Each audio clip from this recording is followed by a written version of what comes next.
Bismillahirrahmanirrahim. Alhamdulillahirabbil alamin. Wassalatu wassalamu ala asyrafil anbiya'i wal mursalin. Sayyidina wa maulana Muhammadin wa ala alihi wa sahbihi ajma'in. Amma ba'du. Dengan menyebut nama Allah yang Maha Pengasih lagi Maha Penyayang, segala puji bagi Allah, Tuhan semesta alam. Rahmat dan keselamatan semoga tercurah kepada Nabi dan Rasul termulia, kepada keluarga dan para sahabatnya semua. Sahabat beriman yang dirahmati Allah, semoga kita semua selalu berada di dalam naungan rahmat dan ridha dari Allah Subhanahu wa Ta'ala. Senantiasa mendapat petunjuk yang lurus, kebaikan di dunia dan akhirat. Amin ya rabbal alamin. Kita wajib bersyukur kepada Allah Subhanahu wa Ta'ala atas anugerah dan nikmat-Nya yang Dia limpahkan kepada kita. Mari kita tingkatkan takwa kita kepada Allah yang sejatinya berarti patuh padanya. Pertama, kita harus menjauhi perbuatan dosa. Kedua, kita harus selalu mengingat Allah dan tidak melupakannya. Dan ketiga, kita harus selalu bersyukur dan tidak mengingkari nikmat-Nya. Dalam sebuah hadis yang diriwayatkan oleh Ahmad bin Hanbal, ada 4 sifat yang jika kita memilikinya akan mencegah kita menghadapi kesulitan. Rasulullah sallallahu alaihi wasallam bersabda, "Arba'un idza kunna fika fala 'alaika ma fataka minad dunya. Hifdzu amanah, wa sidqu hadits, wa husnu haliqah, wahiffatun fi tu'mah." Artinya ada 4 hal yang jika terdapat pada Anda maka tidak membahayakan Anda segala hal yang Anda luput dari dunia. Pertama, menjaga amanah. Kedua, perkataan jujur. Ketiga, akhlak yang baik. Dan yang keempat, menjaga iffah dalam hal makanan. Berdasarkan hadis tersebut, memegang teguh amanah sangat penting dalam kehidupan kita.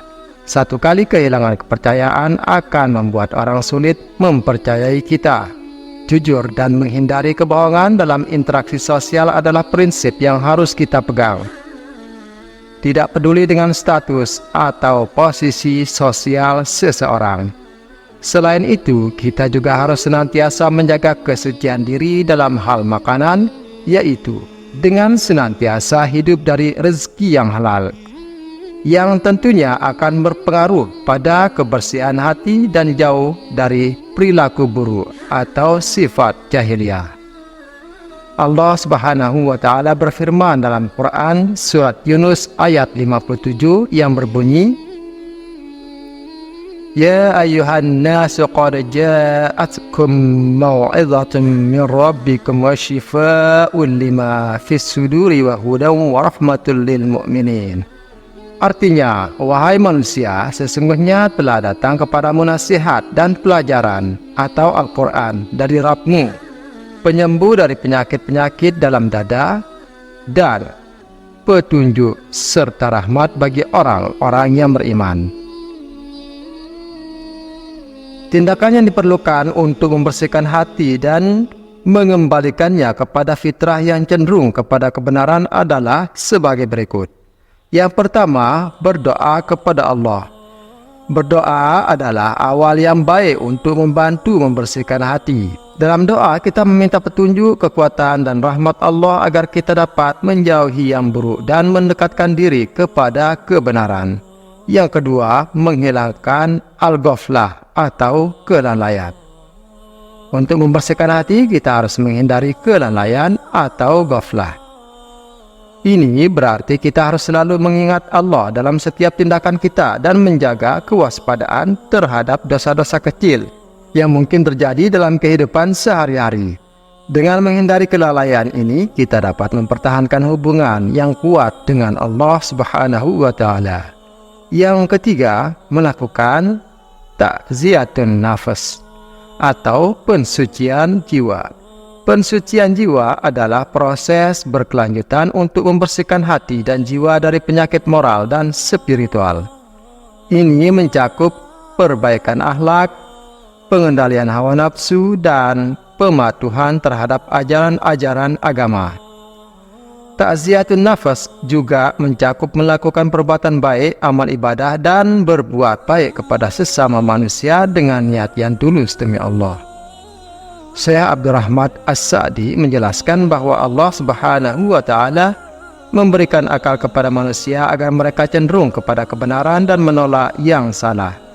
Ini karena hukum Islam, baik yang tampak maupun yang batin, ada dalam hati setiap makhluk, dan mereka cenderung untuk menerimanya. Ini adalah hakikat fitrah yang dijelaskan dalam Al-Quran. Namun, sayangnya, sebagian orang dapat mengubah penafsiran ayat-ayat agama dan mengabaikan kebenaran. Hal ini terjadi ketika mereka tidak menggunakan akal sehat yang diberikan oleh Allah.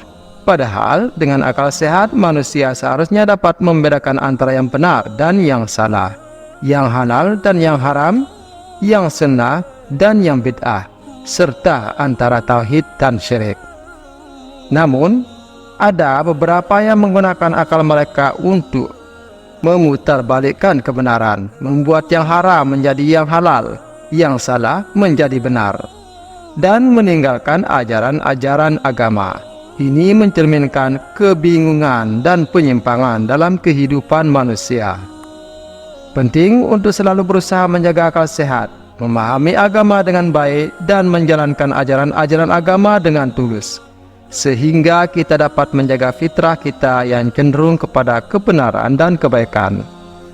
Rasulullah SAW bersabda, فإن أبا هريرة رضي الله عنه كان يحدث قال النبي صلى الله عليه وسلم ما من مولود إلا يولد على الفطرة فأبواه يهودانه أو ينصرانه أو يمجسانه كما تنتج البهيمة بهيمة جمعاء هل تحسون فيها من جدعاء ثم يقول أبو هريرة رضي الله عنه فطرة الله التي فطر الناس عليها الآية.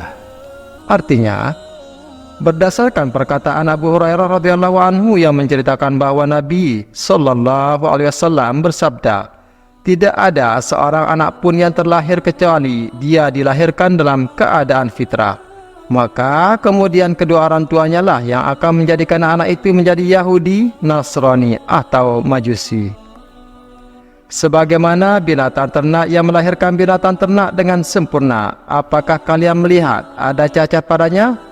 Kemudian Abu Hurairah radhiyallahu anhu berkata, mengutip firman Allah Subhanahu wa Ta'ala, Quran surat Ar-Rum ayat 30, yang artinya, sebagai fitrah Allah yang telah menciptakan manusia menurut fitrah itu.